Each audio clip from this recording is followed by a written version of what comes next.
One, ready to go. Bing, bing, bing. Hey guys, this is brand new. First episode of Life After Sport. So I'm Mike Moore. I used to be Coach Mike with the MDM show. This is now Life After Sport. So after many, many years of looking into this stuff, we found that the biggest need are with the pro athletes in their life after sport. Because if you watch sports, like what's going on right now, NHL, we got the playoffs going on right now. In the NFL, we got the combines going on right now. We just had the draft,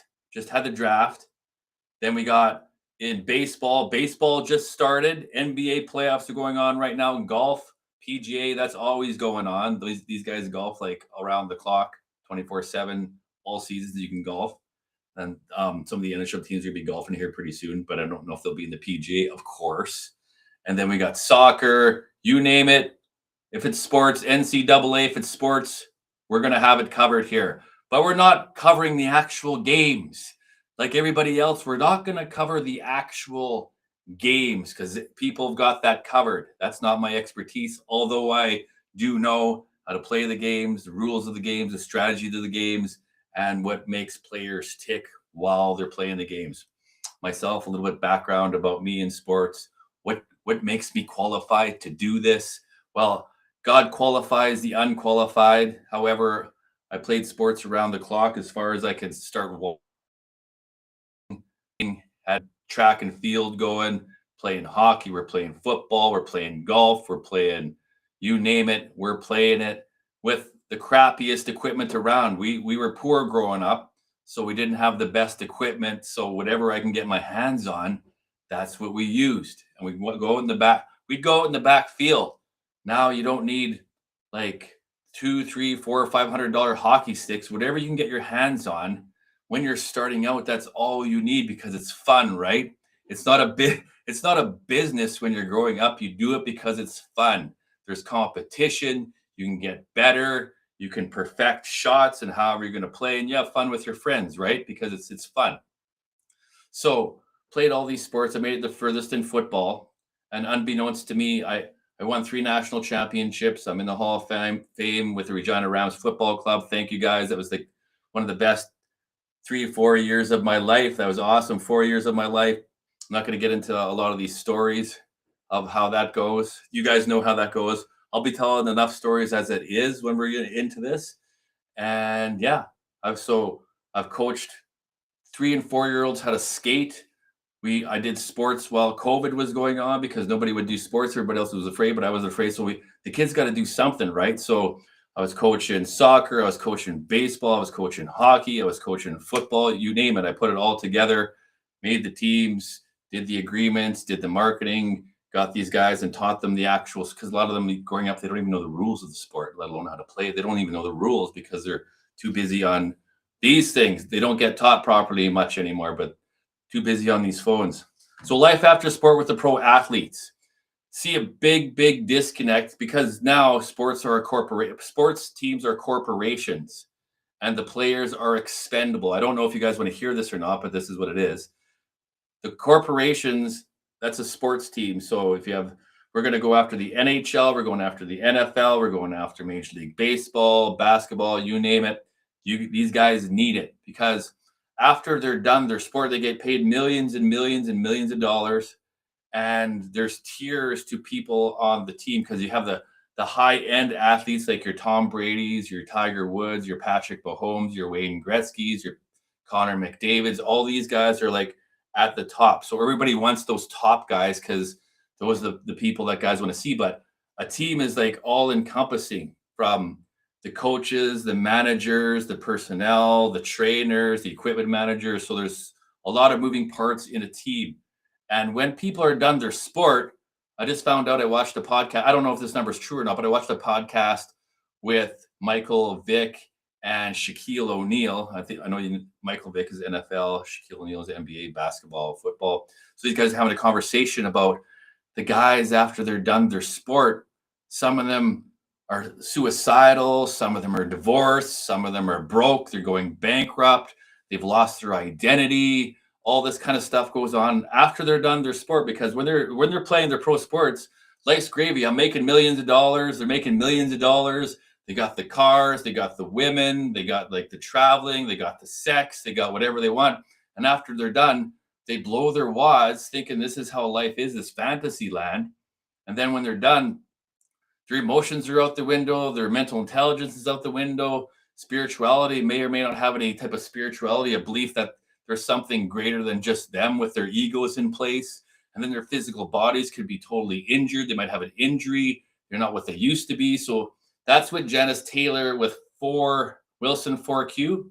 That's who I've partnered with this Life After Sport. Thank you, Janice. It's awesome. So Janice calls it the four quadrants of human, the fully integrated human being. So that's what we work on, plus the four elements that spin off of the four quadrants of the fully integrated human being. So we got emotional fitness. It's powered by emotional fitness, because nobody discusses emotional fitness. But if you think about it, this is Janice again too, with her AHA healing training. This is what she teaches. This is what she coaches. So if you think about it, it's just not your thoughts. It's just not your mind. It's just not your mental capacity, because your how you feel emotionally, like the feeling, the emotion that you bring out, and then you act from the thought. So if you're feeling sad, that's like the state you're in. If you're feeling sad, you're in a sad state, or you're depressed, or you have anxiety, or things aren't going well. You're going to be, shoulders are going to be down. You're going to be moped, and then things aren't going to go well for you. So Janice has developed a system to be able to look after your emotional, to optimize your emotional system. So your emotions is a system, your mental capacity is a system, your spirituality is a system, your physical body is a system. But nobody knows how to put together the emotional system, the mental system, the spiritual system, and the physical body system, to put these all together to get yourself to be the fully integrated human being. So, why don't we tell a story? Because you're probably sick of like, you have no idea what this guy's talking about. What do you mean, like emotional fitness and mental intelligence and spiritual enlightenment and my physical body? So, okay, when you're out on the football field and you're just going through the motions, let's say you're at practice. Do you feel like you're with your buddies, you're joking around, you're screwing around, you're with the same guys going through the motions? So do you ever think about what you're thinking about, or what emotions are going through your system at that given time, or that there's something greater that you're actually playing for, or how you got your physical body in that shape when you're on the football fields, the muscles that you're going to need to push people around or to be able to do your jobs? So there's work that you have to put in. I probably have 10,000 hours plus in each one of these quadrants so far. And then that spins off to your finances, your relationships, your career. What are you going to do? Loss of identity. A lot of these guys have a loss of identity when they're done their sport. They don't know what to do. Their relationships with their spouse, their wife are broken. With their kids, that could be broken. They don't know what to do with their finances. Their identity's lost. So what do? We've developed a system that helps you put all of this together so you're not lost. So we're going to take these pro athletes, we're going to go to all the sports leagues, and which we're doing right now, and we're going to grab you guys and say, this is what you need to do.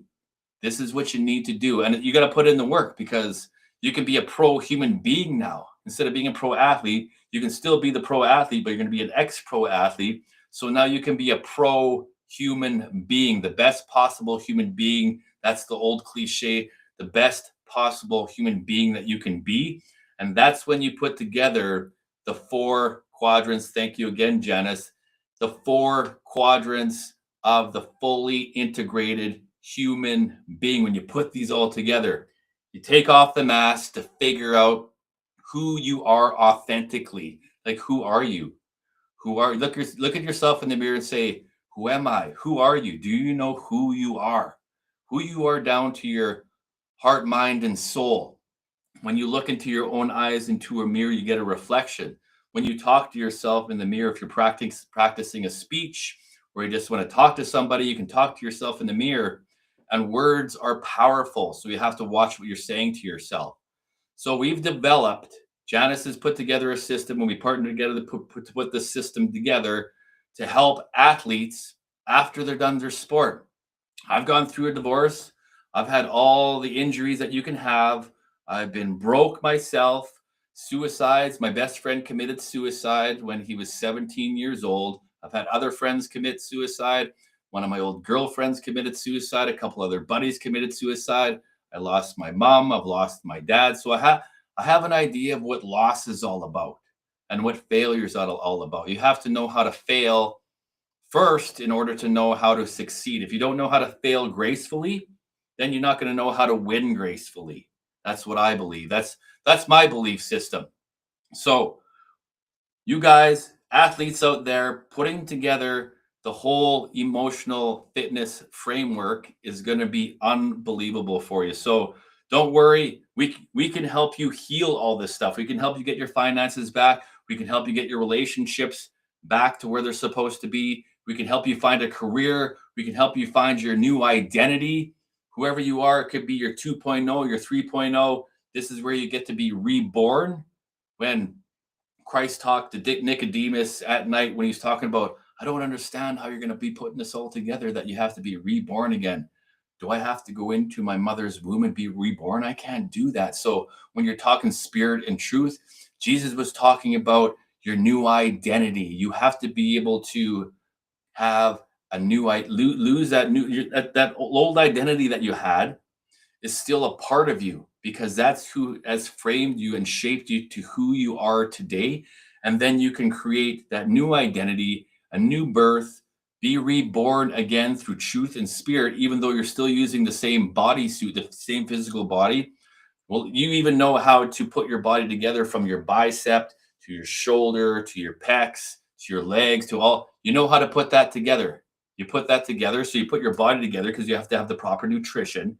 If you're eating a bunch of junk and you're drinking a bunch of alcohol, you're smoking a bunch of dope, and you're using all these drugs, the body doesn't work as well. So the whole garbage in, garbage out scenario.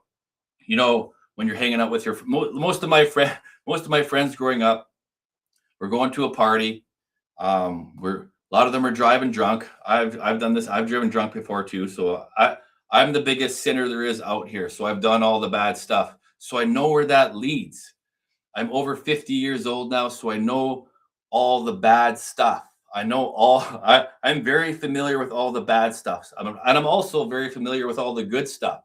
So there's two sides to the coin every single time. So if you make choices to eat your junk food, if you go into the grocery store, the majority of the food in the grocery store, I don't even know if I use the term food loosely. The majority of the stuff in that store is not real food. And I don't know why that is. Well, I do know why that is, because they want you to be weak. I don't know why. So they can, and I do know why. I'm lying to myself. They want you to be weak, and they are the people who are the ruling class of this planet is right now. The evil people ruling the planet right now want you to be weak.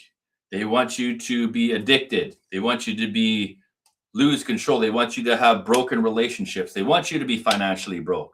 So then you're easy to control. I don't really totally get this, but this is what it is.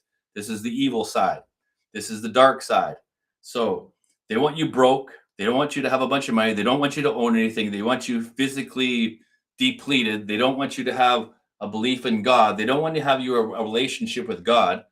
Then you're easy to control, because you'll do what they tell you, because you need them. You need them to survive. Does this sound familiar, going back to the ancient Babylonians, or back to Rome, or back to the Egyptians and all that kind of stuff? That's where we are here right now. If you believe that, you're entitled to believe whatever you want. So this is my belief system. So putting this stuff together, if you eat a bunch of junk food, if you go into the grocery store today or the other day, I went into the grocery store, and I'm guilty of it too. I'm guilty of it too. So go into the grocery store today, and I look at my cart, and like, the majority of the stuff in this store is just like garbage, is junk. So my eyes get open. It's like, even like the real food isn't as real as it should be, because it's genetically modified. So you can't get away. It's not going to be totally pure, but the more purified living food that you can put in your body, and we don't have to eat as much. I've been eating for like 3 or 4 people, and I got overweight, so I gotta get that back. So if you cut out the alcohol, Even caffeine, their studies show, Jason Christoph says caffeine is not, coffee is not good for you. If you drive down the street, what do you got? Liquor stores, coffee shops, pharmacies, churches, all these things, strip malls, like consumption everywhere. You got to buy a bunch of clothes. Coffee is not, and it's ridiculous out there, isn't it? It's like anywhere you turn, there's a coffee shop, there's a liquor store, there's a church, there's like a pharmacy. You can get drugs. It's like, are we living in like an upside down world? So enter in through the narrow gate. The narrow gate. Have some morals, have some ethics, have some character, have some integrity with your life, because you're going to be able to outlast everybody. If the game of life is a sport, we're in competition right now. I'm going to coach you and I'm going to help you through all this, because it doesn't seem like many other people. This is the narrow gate. In all the sports leagues, again, they're corporations. You're the product. You are the product. If you're an athlete, you are the product. And then you have a bunch of athletes. You're a human being for, in my world, you're a human being first. I've worked for a lot of corporations, large corporations, small corporations, very small corporations, governments, and you are the product. You are, if you're doing a job, you are the product. If you're a banker, you're the product. Whatever you're in front of other people, that's what you're getting paid for. As a player in hockey, in the NHL, if you're not good, they're not going to pay you. So if you look good and you play good, they pay good. Thank you, Deion Sanders. I like that one. So if you look good and you play good, they're going to pay you good.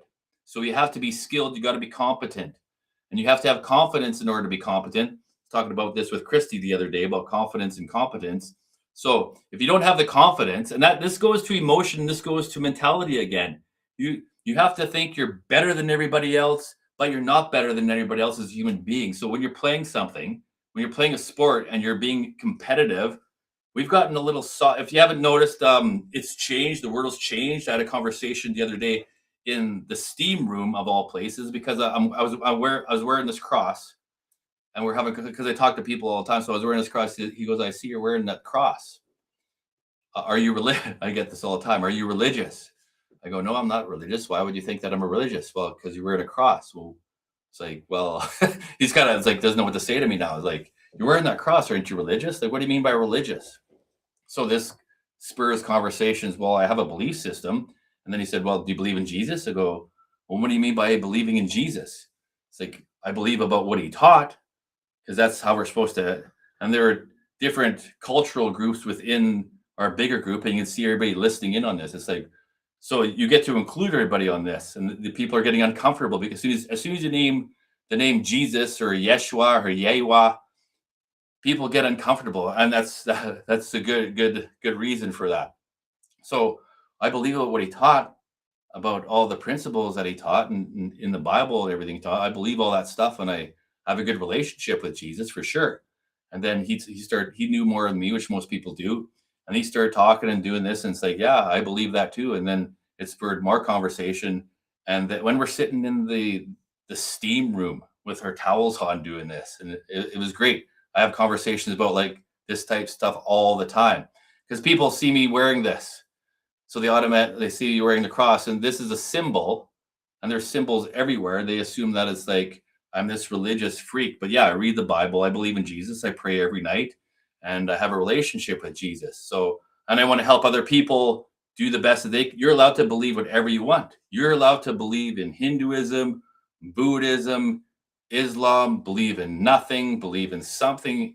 That's the beauty of the way the world is right now. You're allowed to believe and say whatever you want. Freedom of speech. You're allowed to say whatever you want. You're allowed to have your own opinion. But why do people get so angry? If you've been on social media, why do people get so angry and so heated when other people voice their opinions? Why is that?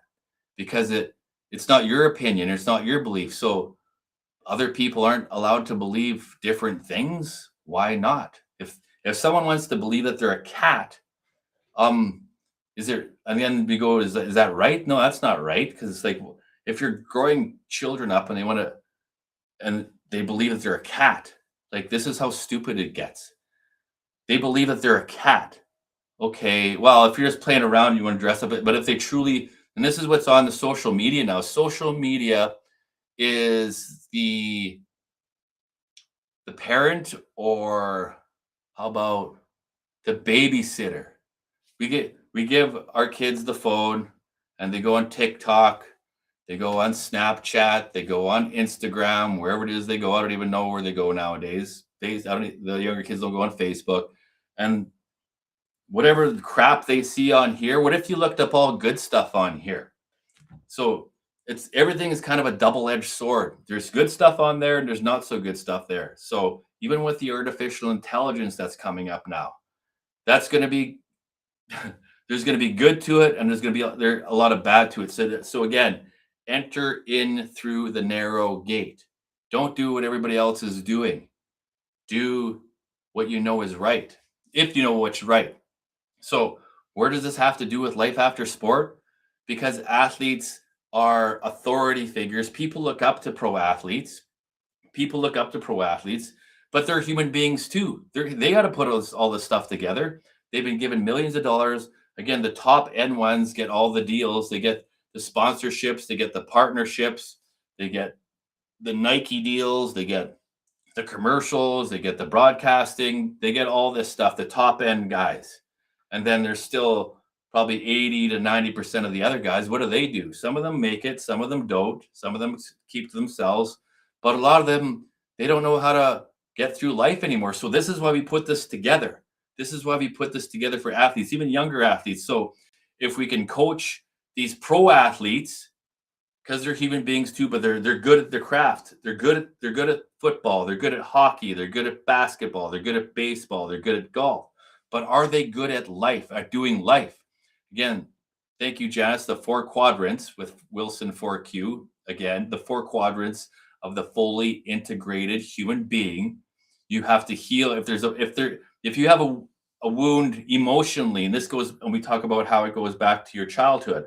Most people have a whole bunch of childhood trauma.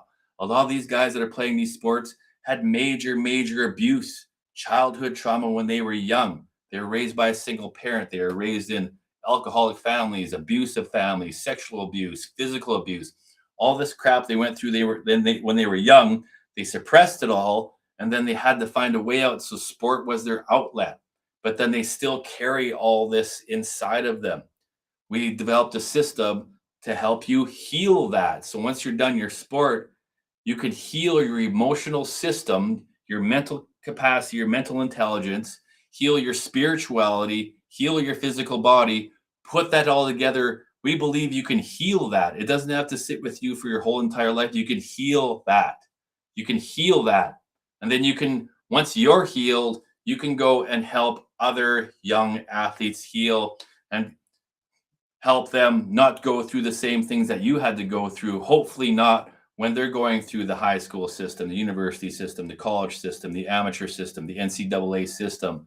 You can give them some advice and coach them all the way through the system too, as only 1% or less than 1% of the athletes, thousands and thousands and thousands of athletes that go through these sports systems, only less than 1% of the people actually make it to the pro sport circuit. And then when you get to the pro sport circuit, okay, you still got to step up. You still got to be a human being. But again, egos get into play. The egos of all these guys. If you've been with guys before, the ego of the guy. You have to be able to like drop the ego and still exercise some humility. But although you still have to play with passion, you have to be competitive, and then you got to be able to meld within the team. So once you're done your sport, you got to be able to look after your kids. You got to be able to look after your wife. You got to be able to look after yourself. You got to be able to look after your finances. You got to be able to look after your relationships. You got to find yourself a career. What are you going to do with yourself? Because you're not going to go back to the team. You're not going to go back to the sport. You're not going to get back onto the playing field. Maybe you can just do pickup, and then you can have a purpose. If you don't have a purpose going forward in your life, like a purpose that's bigger than you because your ego is not that big, you got to drop it. Drop the ego, because the ego is always going to be there. That's like the dark side of the moon from our training, if you want to label it that. So the ego is always going to be there. It's there to protect you, right? Because you think it's fear, false evidence appearing real. Fear is the ego. It's afraid. It drives by fear, but we're not going to drive by fear. We're going to drive by your strengths and your purpose and what you can have the capabilities to do going forward. We have frameworks for all this stuff, your emotional fitness frameworks, for your mental intelligence frameworks, for your spirituality frameworks, to work on your physical body. And then once all that's integrated, you still have to deal with that anyway. What I'm going to be talking about now, your relationships. So this spirit, once you heal all these, your relationships get better, your finances get better. Then you can pick a career because you're going to have some confidence and some competence, and you're going to be able to, well, I can do that. This is what I want to do. This is what I'm good at. This is what my passion was before I was playing the sport. I love talking to people. I love coaching people. Maybe you want to open up this business or you want to do this business, but spur some ideas, write down, brainstorm, write down what kind of ideas you want to do for the rest of your career. Maybe you'll just kind of like hang out for a little while and like soak it all in because you've been on the go so much. You can kind of relax for a little bit now. Whatever it is you want to do, you can put together whatever life you want to put together. Some people don't believe that you can create your own life, but you can create your own life. And how do you create your own life? You create your own life through the things that you do each day. So let's say you put yourself out there and you want to have a goal to have, I'm just going to use a number, $1 million. Say you want to have $1 million, but you're starting at zero. How do you get to $1 million? Well, first of all, you have to earn money. You have to find a way to earn money. So then when you earn the money, you can't keep spending it. So then you have to do some kind of like budgeting analysis, cash flow analysis. You have to do a network. You have to know about finance and money. So when you get the money, you just can't spend it all. So let's say you get $10,000 a month. You can't spend $10,000, $11,000, $12,000 a month because it's all going to be gone. So you'll never get that net worth of $1 million. So if you earn $10,000, what if you kept $5,000 that aside and you spent $5,000? So you put that $5,000 to work in an asset that's going to make you more money, and then you earn 10,000, and then that keeps compiling and compounding over time. And the earlier you start that, the more money that you will make to be able to live and do the things that you want to do and give back to society. Life after sport, athletes, you have to be smart with your money. You should have a good agent to be smart with your money. You can learn the stock market. You can learn mutual funds. You can learn cryptocurrencies. You can learn ETFs, exchange traded funds, all these different type of financial assets or avenues that you can use to create more money. There's a whole bunch of online businesses that you can do. You can do a bricks and mortar business, whatever it is you want to do. If you put your mind to it, you make a plan and you have a strategy that you're going to use to get towards it. There's network marketing, multi-level marketing. Some people like that, some people don't. You have to sell. You have to build relationships with other people. You have to get people to trust you. All these different things work for whatever you want to happen in your life. So, should I tell a story? I know that you're supposed to tell stories. I got to get better at telling stories, right? Because then this is just teaching and preaching the whole time. So, what story should how about I tell a story about how I got to play in Germany? How about I tell a story about, so I won 3 national championships in a row with Regina Rams Football Club, and then got inducted in the Hall of Fame. But was this before, after? This is before that. And I was coaching football at this time. So I was working, I was coaching football, I was going to university. I was done playing football, keep in mind, but I was still keeping my body in shape. I was going to the U of R, I was going to the gym, and I kept my nose clean and I had good relationships with my coaches and players and whatnot. So I can't remember the exact day, but it's like, Mike, these guys came down here from Germany and they want to talk to you because they're interested in signing you to go to Germany to play football with them or for them. I'm like, what are you talking about? I'm here. I'm going to school. I'm working a shitty job. Oh, it was fun actually. It was a shit. I was getting paid $6 an hour, $6 an hour at the lumberyard, Freeze Tallman Lumber. I love you guys at Freeze Tallman Lumber. Terry, Kevin, Shorty, love you guys. Forgot anybody. There's more guys. Vince. So I had a good time at the lumberyard, but I'm getting paid $6 an hour, and I'm going to school, taking classes, and coaching, and I was still in pretty good shape. So then this opportunity came on my lap, and I'm like, "What are you talking about? They want to sign me. They want me. They want to take me over to Germany to play football." I'm like, "Are you crazy? Is this a scam?" I thought it was my mindset at that time was like, "Is this a scam?" It's like this can't be real. Why would they want to take me? And then, but this is how God works. Isaiah 55, I think verses 8 to 9. God's plans are not our plans. God's thoughts are not our thoughts, and God's ways are not our ways. That's Isaiah 55 verses 8 to 9. I remember that. Remember that from today because I looked that one up. So Isaiah 55 verse 8 to 9 again. God's ways are not our ways. God's thoughts are not our thoughts, and God's plans are not our plans. So I didn't put this plan together. So I'm like, okay. So I meet with these guys. I meet with my old coach. I meet with the guys who are setting this up. It's like, yeah, I guess this is real. I'll do it. So I decided to do it. I don't know why I wouldn't do it. So they paid me some money. They flew me over for free. They're going to give me a car. They're going to give me a condo. They're going to give me a free gym membership. All this. And it's like, what do you really? And then, but all I have to do is like go to practice, be well behaved, and coach their junior team while I'm down there. I'm like, yeah, I can do that, no problem. So sign away, sign it up. And this is about 2 or 3 months out. This is around the year 2000 or so. Around the year 2000. A couple years out or a couple months out. So I'm lifting weights. I lift pretty heavy weights at this time. I was probably benching about 350 pounds at the time, doing like leg press and all that kind of stuff. But my form wasn't always that great. So then I'm doing like leg press on this machine, and all of a sudden, oh, my back. So I got hurt. And this is why I believe in God so much. You guys don't have to believe in God, but this is my belief. This is why I believe in God so much. So I got hurt. Where I tweaked my back, and I felt it in my back where a slip disc or something was back there, and I could barely walk. So because I go into, whenever I hurt myself, I go into denial right away. It's like, no, I didn't do that, but I could barely walk. So I'm like, fuck. I'm not supposed to swear, but I'm like, fuck. What am I going to do now? I signed this contract to go to Germany. It's like, what do I do now?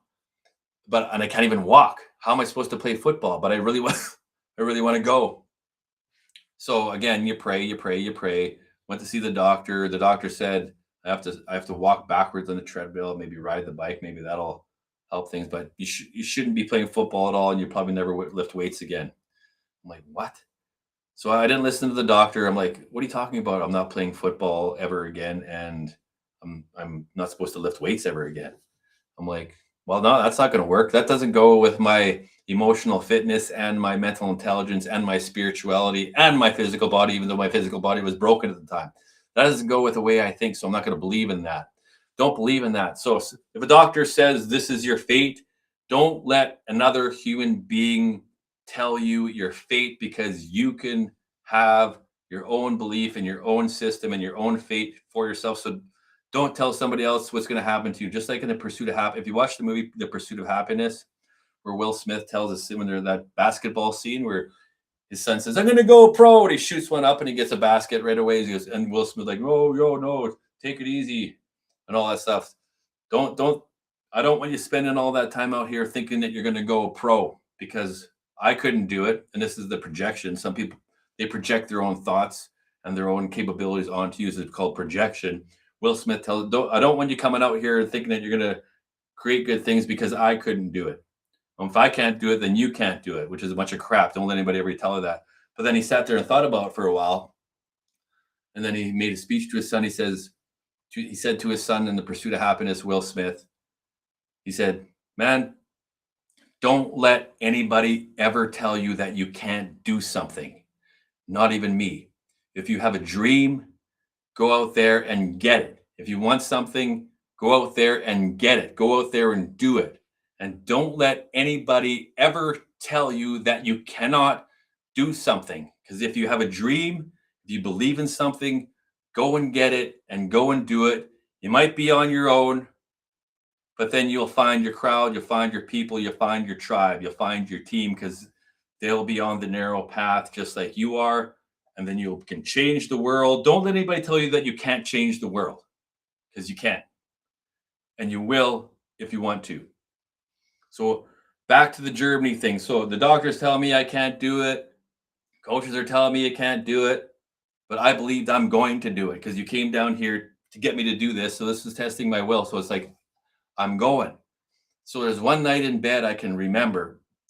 I'm in bed, I'm laying down, I'm like, oh my, I'm in pain. Like I'm in major pain. So I had to roll. I'm like in major, major freaking pain. I had to roll out of my bed. I was getting pissed off. So I rolled onto my bed, off my bed, onto the floor. Like I couldn't even walk. I couldn't even get up to walk. So I rolled out of my bed. I'm crawling. This is downstairs. I crawl up. I'm like, I was so pissed off. I was so angry. It's like, I'm like, come on, this is brutal. I can't even walk. This ain't happening. This ain't happening. So I crawled up the stairs. I crawled up the stairs. I'm mad at God. I'm like, this ain't happening. I can walk. I have to be able to walk. So I'm like, all the energy and all the physicality for me to get up these stairs. I don't know why I went up the stairs. It is like, I wanted to prove that I can still climb the stairs on my knees. So then I kept praying and praying and praying. I have to be able to walk. I have to be, help me walk, help me, Jesus, help me walk. So then I was able to actually walk. And over a period of time, I kept praying. I kept believing. This isn't my fate. This is the way it's going to go. And then eventually I was able to like get it back to somewhat normal. I was able to lift weights. I was able to go to Germany. I was able to play football. I don't know how I did it. Thank grace of God. It's always the grace of God. That's why you are always thankful and grateful. Allowed me to be able to do this. Allowed me to be, I can't explain how it works. But God is there to look after you. I have another instance of spirituality and belief and emotional, mental fitness and spirituality and physical body together. So at Christmas time, Assiniboia, Saskatchewan, went there to visit family. I left early. I can't remember but I left at night. So I like staying there. I left at night to come back for something. I can't remember what I was coming back for, but I left at night. But my gas tank was empty. It's like, I'll just get gas. And I forgot it was a holiday. So then I drove to the nearest town, thinking I was going to get gas. I'm like, shit, it's closed. And then I have my phone with me. It's like, I'm almost out of gas. My phone is dead. It's not working because it didn't have cell service at this. I'm like, what am I going to do? I'm almost out of gas. Am I just going to sleep in my car here tonight? Or it's like freezing and it's cold and it's like, and it's nighttime now. It's like, do I just sit here? I can't call anybody. So I'm like, please help God, help me, help me. So I drove to the gas station. I'm like, help. Honest to God, within 30 seconds, this vehicle pulls up into the parking lot, into the gas station. And I didn't even talk to him, but I was parked at the pump. I was parked at the pump at the gas station.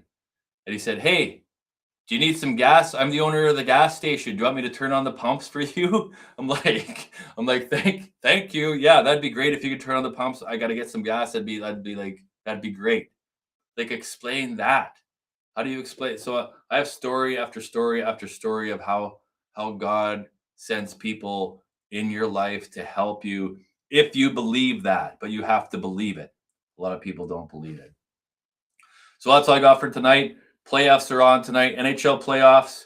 We got the NBA playoffs. We got Major League Baseball just starting.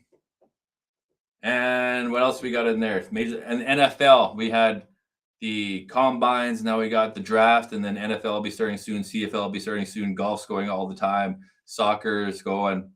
And we got all this. And we got MMA. There's going to be a fight at the White House soon, I hear. Boxing, all this stuff is going on. So you pro athletes, I know you've been waiting for this for a long time. We're here to help you out. We're going to go to all these leagues. And we're going to go to all the individual athletes. We're going to round you guys up, or we're going to help you guys out. We're going to help you with your relationships. We're going to help you put together the 4 quadrants of the fully integrated human being, powered by emotional fitness and Wilson 4Q, spirituality, mental intelligence, physical fitness, your body. Put your whole life together. You can put your life together however you want, but it starts, you got to start it. You got to put it together, and it's a journey. Enjoy the journey. Cucumber water? If you're not enjoying the journey, then what are you enjoying? I'm Mike Moore. This is Life After Sport, the Life After Sport podcast. We're going to have a bunch of guests on here, all athletes. All athletes. We're going to talk about the life after sport, just not the game, just not basketball, just not hockey, just not football. We might talk a little bit about that stuff, but the human aspect of it. We're going to treat you people as you people. We're going to treat you people. That's not racist. That's just people. We're going to treat you people. Don Cherry got fired for saying you people. You people. So we're going to treat you people like human beings, not just athletes. So you're going to be humans first, athletes second, because you're just not a number. You're just not a pawn in the system. You're just not a cog in the system. You're just not a spoke in the wheel. You are a human being, and everybody is made in the image of God, if that makes sense. You're not God, but you're made in his image, and you have capabilities and gifts that were born to you. You have gifts that were born to you, and this is what we help you uncover. Gifts that were born to you at birth that have been suppressed, that you may or may not know about, that we're going to help you find so you can be a blessing. You can be a blessing. You can be blessed to be a blessing in society, in your community, and for the planet as a whole. Again, that's Life After Sport. We got a system here for you folks with the emotional fitness, powered by emotional fitness. Thank you, Janice. Thank you, Wilson 4Q. I'm Mike Moore. This is Life After Sport. Sport guys, we got you covered coming here right up, because I know you guys don't like talking about this, but we're going to open this can of worms for you guys. We're going to open this can of worms for you guys. Again, the 4 quadrants of the fully integrated human being. What are they, guys? The 4 quadrants of the fully integrated human being. What are they? Number 1, powered by emotional fitness. Number 2, your mental intelligence. Number 3, your spiritual enlightenment. Number 4, your physical body. Those things put together, when they're all healed and optimized, make you into a superhuman being. And then that spins off into your finances, that spins off into your relationships, that spins off into your career and your communication levels. Clear, concise, truthful, authentic communication. Talking, communicating. You can communicate by text. Face-to-face is the best. In person and human person is the best. Communication, if you have the ability to talk to somebody else face to face, because that's when you feel the emotions, when you're face to face with somebody, when they're right in your face, if you're feeling the emotion, that's the energy you feel when somebody else is either drain the energy or they fill you right back up. That's it for today. As far as we're going to go, we're going to layer topics. If we just want to talk about emotional fitness, we'll talk about emotional fitness. If we just want to talk about our mental intelligence, how do we get that better? Well, stay tuned. We're going to show you how to get that better. We're going to show you how to get all of that stuff better with a system. We have a coaching program for it. We have modules for it. Everything is going to be all there laid out for you guys, because there's issues. There's suicides. There's divorce. There's bankruptcies. There's loss of identity. Your body's broken. Your brain's broken. Your emotions are all over the map. This goes on in all human beings, but we're focusing on our pro sports because these are the guys that are going to be leading. These are the guys that are going to be leading our society going forward. I love you athletes. I love you guys. I'm one myself. I'm never going to stop being an athlete because I love it. Love it, love it, love it. I'm not going to play at high levels anymore, but I still play here and there. It's fun. It's absolutely fun. So if we can give back to our societies, give back to our kids, give back to our communities with the experiences and the information that we have gained as we've lived, so our youth don't have to go through some of the same trials and tribulations. Let's help them out. Let's help them out. A lot of confusion out there these days. We're going to make it nice and simple so you understand it. No more confusion. This is the way it is. This is the way this is. No more confusion. We're making it simple for you. Love you guys. God bless you guys. I'm Mike Moore. I'm out of here. I'm going to go watch the Oiler game. Life after sport. This is going to be fun. So much fun. We're going to help you guys out. There's going to be get a hold. Oh, how do you get a hold of me? You can get a hold of me through however you want. You can text me. You can call me. If you don't have my phone number, send me a message on Facebook, through YouTube, through Instagram, TikTok. Email me at mdm.research.inc@gmail.com or mdmemdem at canada.group@gmail.com. Those are the ways you get a hold of me. We'll put that in the ticker here once I get my technology running a little bit better. Just get a hold of me somehow. You can put it in the chat down here, put it in the chat, make a comment on my Facebook page, say, I got my team, I got my athletes. I want you guys to coach them. I want you to go through the emotional system with my team. I want you to integrate their 4 quadrants of the fully integrated human being. Because once athletes are fully integrated mentally, emotionally, spiritually, and physically, you're going to see athletes that you've never seen before. If we can get these guys while they're still playing, and then you're going to have great athletes that have gone through the system that are going to be major contributors to society and their communities. It's going to be beautiful. Love you guys. God bless you guys. I'm out of here. End the stream.